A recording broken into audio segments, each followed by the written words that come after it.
Good evening again, and after a long and very important day, we're pleased to have here with us Minister Adel Al-JUBEIR, Minister of Foreign Affairs of Saudi Arabia. Maurizio Molinari, Editor-in-Chief of La Stampa, will share with me the pleasure of this conversation. Minister Al-JUBEIR, let's start from your country, which is going through a very particular moment of reforms, of changes, and the entire world is very interested in what you're doing. What is your idea of reforms you're going through? You often speak about Vision 2030, so please, let's start from there. Correct, yes. Saudi Arabia is going through some very exciting times. We are trying to reform our country. We're trying to implement what we call our Vision 2030. The idea is to have an efficient, transparent, accountable government.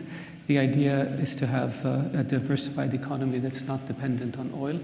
The idea is to empower our youth, to empower women, to open up areas for investment, additional areas of investment, whether it's in mining, whether it's in tourism, whether it's in recreation, whether it's in petrochemicals, whether it's in other areas, focus on small and mid-sized businesses. Our objective is to provide the ability for our young people to pursue their hopes, their dreams, and their ambitions. We want our country to be focused on innovation and to be cutting edge, technology-wise. This is how we believe we will be a stronger, more prosperous country that is less dependent on oil. So you're really seeing that as a travel away from oil, as someone described it? Yes. Mr. Minister, due to how the civil war is going in Syria, and especially with the fact that the regime is almost winning on the ground, the Islamic Republic of Iran looks like that will have the opportunity to build a kind of land bridge from Tehran to Baghdad to Damascus and Beirut. Do you fear a scenario like this, and how a scenario like this could be stopped? That's a very, very broad-based question, so let me try to tackle it in terms of sides. I believe that we had the Syrian opposition in Riyadh last week, and we were able to take all of the different opposition groups and merge them into one, so now they can speak with one voice. They have adopted a political platform that we think is very realistic, and they are now in Geneva discussing or negotiating with the regime how to implement a political transition. And we support them in this area, and I believe that the international community supports them in this area. We want to see Syria resolved on the basis of the Geneva I Declaration and Security Council Resolution 2254, which calls for an interim governing council elections, constitution elections, and a new future for Syria. So that is, we believe, pointing in the right direction. With regards to Iran and its negative role in Syria and in Iraq and in Lebanon, I think this started in 1979 with the Khomeini Revolution. The Khomeini Revolution does not recognize borders. The Khomeini Revolution does not recognize nationality. It believes that all the Shia belong to Iran. The Khomeini Revolution believes in exporting this revolution. And so that's what we're seeing. We see Iran's negative influence throughout the region, and we're trying to work in order to push back against this. We see Iran as negative influence in Yemen. We see Iran violating the ballistic missile resolutions by providing them to radical militias such as the Houthis in Yemen. We saw one missile intercepted yesterday that was launched by those militias into Saudi Arabia. We saw prior to on November 4th a ballistic missile that almost landed in Riyadh International Airport. These are all Iranian missiles. And so this is Iran's policy since 1979. And with this policy comes a total disregard for international law, a total disregard for the principle of non-interference in the affairs of others, and a total disregard for the principle of good neighborliness. We saw Iran since 1979 be the world's chief sponsor of terrorism. That's why they're under sanctions. They blew up the American embassy in Beirut. They murdered 270 Marines at Beirut International Airport. They blew up a synagogue in Argentina, killing several hundred people. They committed terrorist acts in Europe, in a number of countries. They assassinated diplomats. They attacked and destroyed more than 12 embassies. They planned terror cells in our countries. They committed terrorist operations in our country in 1996, Khobar Towers. The Iranians were responsible for it. The control officer was General Sharifi, their military attaché in Bahrain. The bomb maker was Hezbollah. The explosives came from the Bekaa Valley. And the three leaders of the plot, all Saudi citizens, one Lebanese, I guess, fled and have been living in Iran since. We captured the head 2 years ago in Lebanon with an Iranian passport. So this is aiding and abetting and sheltering terrorists. The board of directors of Al-Qaeda has been living in Iran since 2001, including Osama bin Laden's son Saad. Al-Qaeda and Daesh, Iran facilitated their movement. We know from the documents that were captured in bin Laden's house in Abbottabad that Al-Qaeda had extensive dealings with Iran. We know from Osama bin Laden's documents that he directed his lieutenants to seek Iran's advice and to coordinate with the Iranians. Isn't this aiding and abetting terrorist organizations? And so since 1979, the Iranians have literally gotten away with murder in our region and in the world, and it's time for this to stop. And we intend to take a firm position on protecting our people, protecting our region, and making sure that the Iranians know that there's a price that they pay for these aggressive and hostile policies that they pursue. So do I think the Iranian objective is to have a land bridge to the Mediterranean? Absolutely. And they make no bones about it. They established Hezbollah, a terrorist organization in Lebanon, whose objective is to serve Iran's interests and not Lebanese interests. And they use this organization in Syria, in Iraq, in Bahrain, in Yemen. And Hezbollah uses Lebanese banks to launder money and Lebanese ports to smuggle drugs. That's how they finance themselves in part. And we believe that the world must take firm action against these terrorist organizations if we want to give Lebanon a fighting chance to have a better and more secure and prosperous future. Mr. Minister, even listening to your answer is absolutely obvious whom do you oppose. But let's have a look to the allies. And so in this process of reforms, is there any restructure of the old allies and the old balances? I mean, how do you see your relation towards US, Russia, and this idea of normalization towards Israel? Is that a reality? To what extent? We have good relations with almost every country in the world, except Iran and North Korea. Iran and North Korea. We don't have relations with Israel because we're waiting for a peace process to conclude. We have extensive trade relations with people around the world. We have good political relations with a number of countries around the world, and we have very, very close ties with important allies in the region, with the US, with Britain, with Italy, with France, with Germany, with other countries in Europe. We are developing great relations with Russia. We have great ties with China, with Japan, with South Korea, with India, Australia, New Zealand. I mean, wherever we can build bridges, we build bridges. We have good relations all across Africa, and we use those relations for the benefit of both countries, to promote trade and investment, to align our political positions, and frankly, to make friends. And so, and again, when I say we don't have good relations with Iran, because their philosophy is the other way around. Can you name friends of Iran other than Bashar al-Assad and North Korea? I don't know. So we built, so in terms of changing or realigning because of Vision 2030, no, it's reinforcing. All of our friends have something to contribute. Some contribute technology, some contribute robotics, some contribute with manufacturing, some contribute with antiquities, some contribute with education, and we're trying to develop our country in the best possible way. Mr. Minister, since 2015, your country has been attacked with more than 300 missiles from Yemen, with a growing danger for the border communities and also main cities, as you were telling before. What do you believe is the plan of the Houthi rebels and their allies? Do you believe they want to bring the war inside your kingdom? They want actually to invade Saudi Arabia? Or is just their aim is to humiliate your country or to change the balance in the region? They can't humiliate our country, and they can't change the balance in the region, and they can't wage war against us. They can use terror by hitting villages, by launching ballistic missiles at our territory. But what they've done is tried to take over the country of Yemen.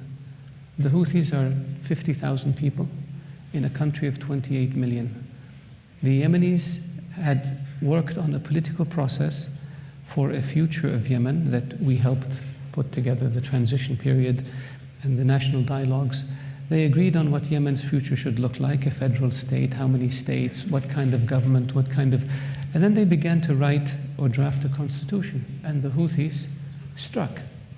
They invaded Saada, went from Saada to Umran and captured Sana'a, the capital city, took over the government. Now we have a radical militia allied with Iran and Hezbollah in control of a country, in control of an air force, and in control of ballistic missiles. It's unprecedented, I think, in the history of the world. And they tried to impose their will on Yemen. And they ignored the 28 million people, and they took charge of the government. They pursued the president, imprisoned him in his house, and when he fled and went to Aden, they chased him there, and basically they took over the country. We responded to the legitimate request from a legitimate government under Article 51 of the UN Charter, and we, with a coalition of 10 countries, proceeded to restore the legitimate government of Yemen. This is what it's about. We didn't start this, we didn't want this. The Houthis started this, and the Houthis cannot be allowed to take over a country. We have had a political process that we support, driven by the United Nations. We have had more than 70 understandings. Every single one of them, the Houthis reneged on. And so we continue to pursue the political process, and we continue to pursue the military process, and we hope that eventually the Houthis will realize that this is not winnable, and that they will make peace. They are Yemeni citizens. They have every right to participate in the political process, but they can't control the country. Not if you're 50,000 and the country is 28 million. That's ridiculous. And so this is where we are. We are very concerned about the humanitarian situation in Yemen.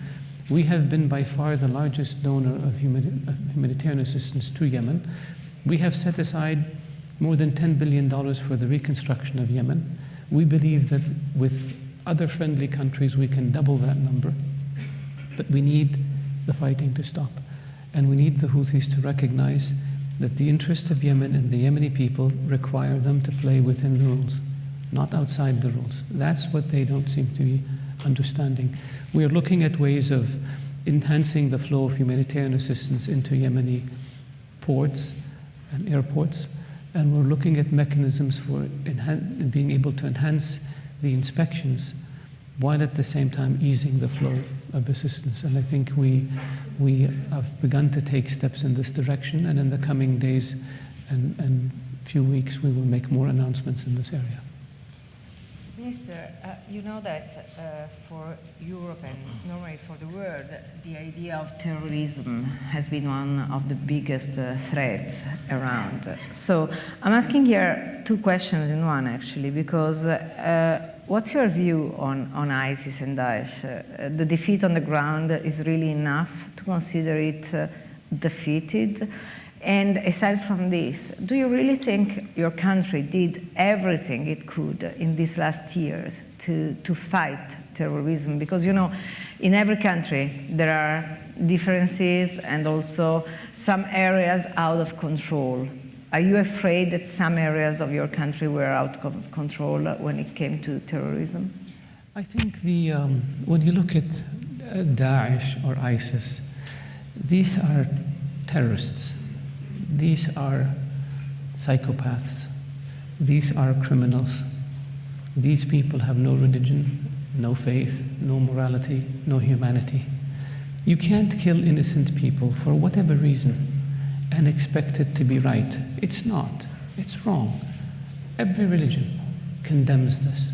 Every religion, including the Islamic faith.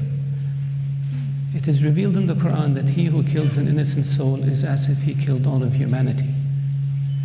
This is not acceptable. The Kingdom of Saudi Arabia has been a victim of terrorism. We have fought and continue to fight very hard against it. We believe that we need three elements in order to defeat terrorism. We need to fight the men, the money, and the mindset.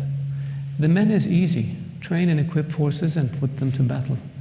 The money is more complicated. You need systems in your banks, you need regulatory stuff, you need things involving tracking cash couriers and so forth, but we have a handle on it. The third is the mindset. This is the part that takes a generation. And it has to be a whole of government or a whole of society approach. It has to involve schools, it has to involve media, it has to involve government, it has to involve mosques, it has to involve social clubs, everything. And the message has to be consistent, that this is wrong, this is not our faith, that this is evil, and that we need to fight it. And this is what my country has been doing. We have argued this for the last 15 years. We are looking at dealing with the ideology and the mindset. We established a center in Saudi Arabia called Adel to deal with extremism, and it's a global center. We have initiatives in terms of financing of terrorism, and nobody can say that Saudi Arabia has not been extremely robust in fighting terrorists. In the 1990s, when we used to argue to our friends in Europe that there are individuals who are promoting violence and hate and terrorism, we were told, no, these people are political, it's about freedom of speech. In 2001, these people who were about freedom of speech turned out to be terrorists. And so we can't be cute about it. We have to be very firm. No to terrorism, no to terror financing, and no to extremism and the mindset. No to providing platforms for hate or incitement, and no to interfering in the affairs of other countries, and no to harboring people who are wanted.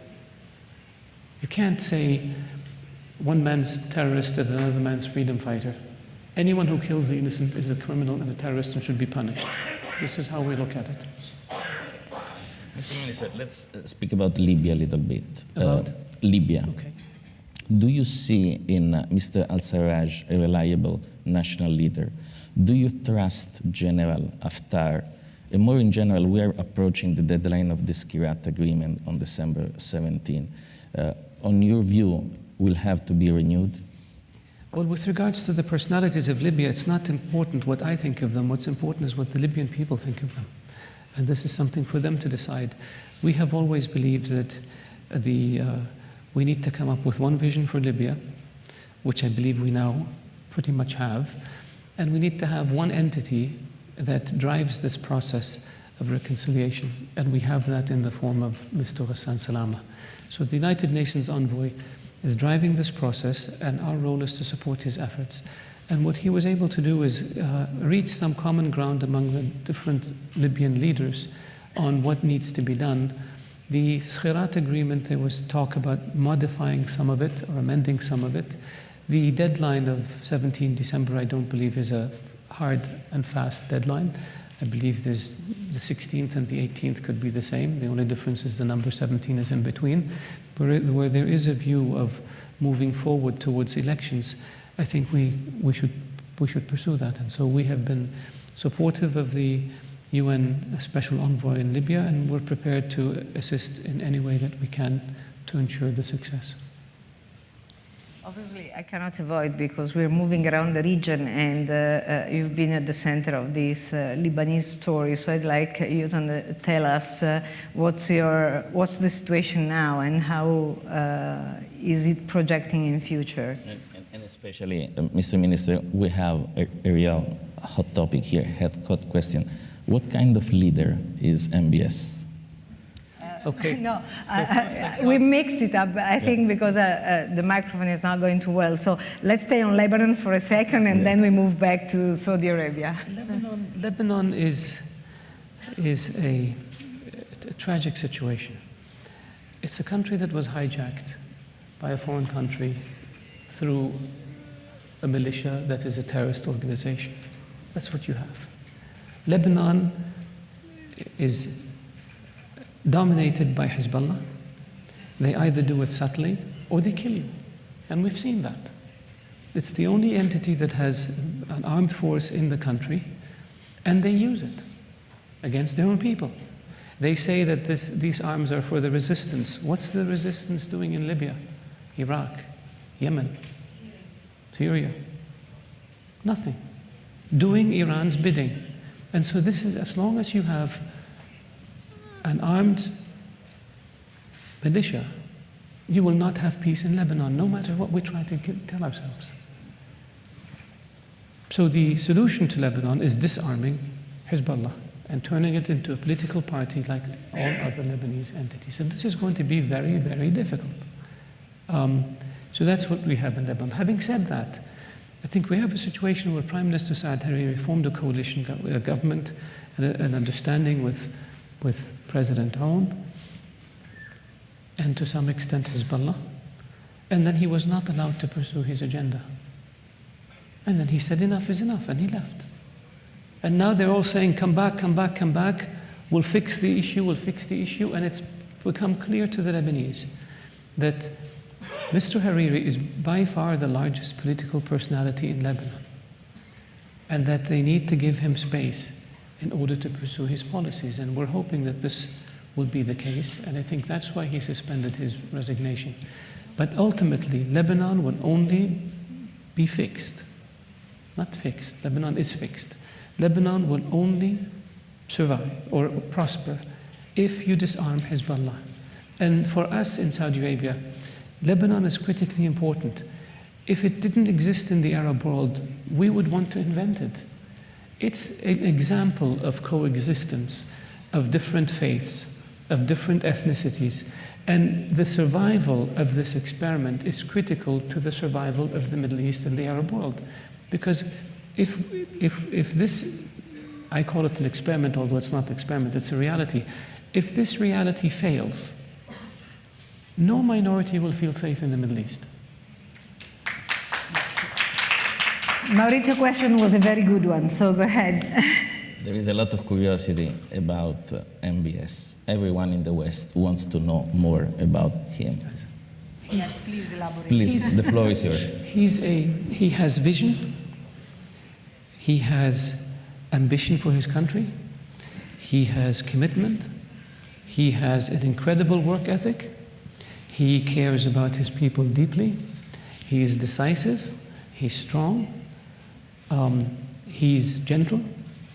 He wants his country to be a normal country. He wants to change the country to something better. He wants to empower youth. He wants to provide them with opportunity. He wants to instill a culture of innovation. He wants to empower women. He wants to return towards a moderate Islam. That's what Mohammed bin Salman is about. And we are very fortunate to have him as one of our leaders in this critical period of our country's history. And so you don't think that these reforms and the crackdown on corruption can scare someone in the public opinion? You think it's... Quite the contrary. I think we tried to deal with corruption from the bottom up, but it didn't work. So now you deal with it from the top down. The King Salman announced almost 3 years ago that he will be very firm in dealing with corruption, and people watched. 6 months ago, Prince Mohammed said, we will deal with corruption, whether it's princes or ministers. And people didn't think it was serious. An investigation was started more than 2 years ago that looked at all of these issues. And when a critical mass was put together, the people were brought in and basically told, you have a choice. You stole money, you acknowledge wrongdoing and you return it, or we take you to court. That's why they're in a hotel and not in the jail. And the amount of assets that they discovered that were stolen were in excess of $100 billion. That's a lot of money. This is money that could have gone to build schools and roads and hospitals. This money that could have gone to send young men and women on scholarships.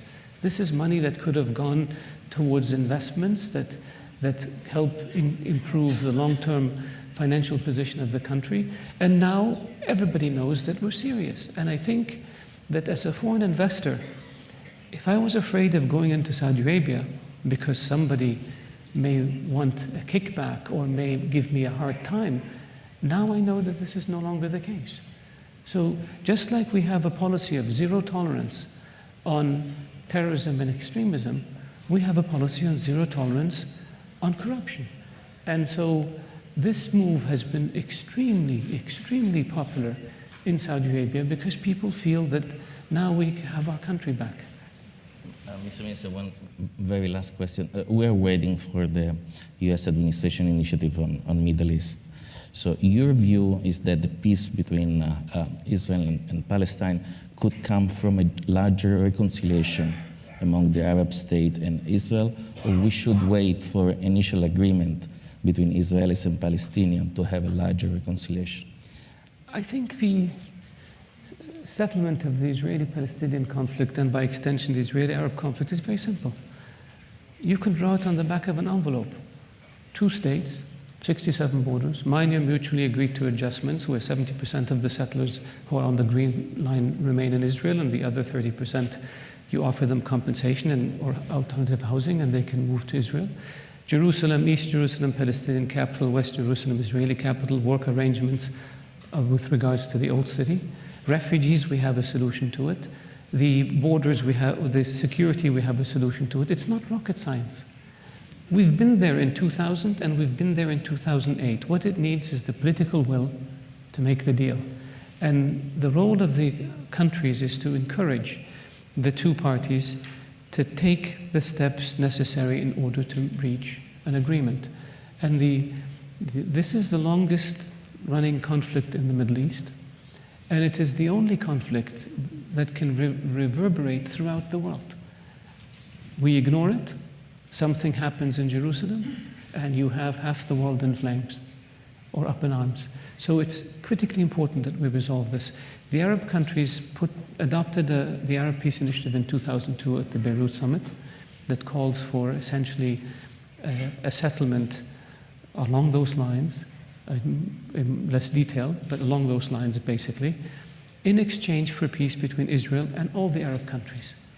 In December of 2005, the Organization of Islamic Countries in the summit in Mecca also adopted this plan, opening the way for peace between Israel and more than 50 Muslim countries. So that's where we are. And we are waiting for progress in this area. We have had conversations with the Trump administration, and we still do. We believe that they are looking at different ideas and talking to all the parties to see what they can put together in terms of a possible package for a settlement, and we will continue to work with them and see when the time is right how one proceeds. Mr. Minister, thank you very much. It has been an open and important conversation. Thank you very much. Thank you.